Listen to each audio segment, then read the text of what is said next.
link your Instagram to your Distrokid or your Distrokid to your Instagram.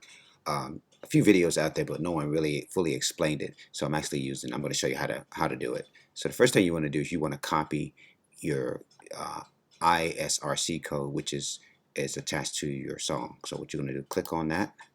I'm using the second song, and then as you can see, my ISRC code is right here. So what I want to do, I want to take it and copy that. Take it, hit copy. And then what you want to do, you want to go, if you want to do it the long way, you can do it, but I actually added a link at the bottom of this video. But if you want to go the long way, what you want to do is just go scroll all the way down to Support Center, and then you want to go in your search box, you want to hit you want to type in how to link my Instagram, and then the results are going to show you how to link my Instagram. It's going to say read more. You hit read more, and then you scroll down again. It says reach out to us directly. Make sure you're signed into your profile, by the way.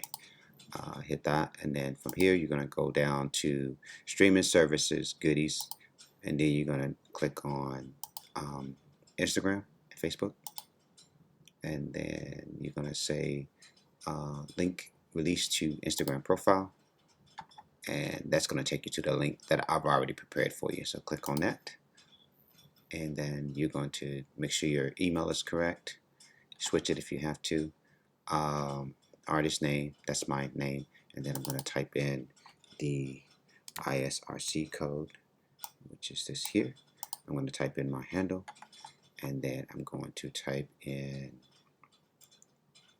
my Instagram. Okay, my Instagram handle, and type in my email address that's associated with the Distrokid. Hit submit, and you're done. From there, I think it takes about anywhere between 1 to 2 weeks before they'll actually fully get that together. But there you go. Hopefully this helps. If you like, follow me for more.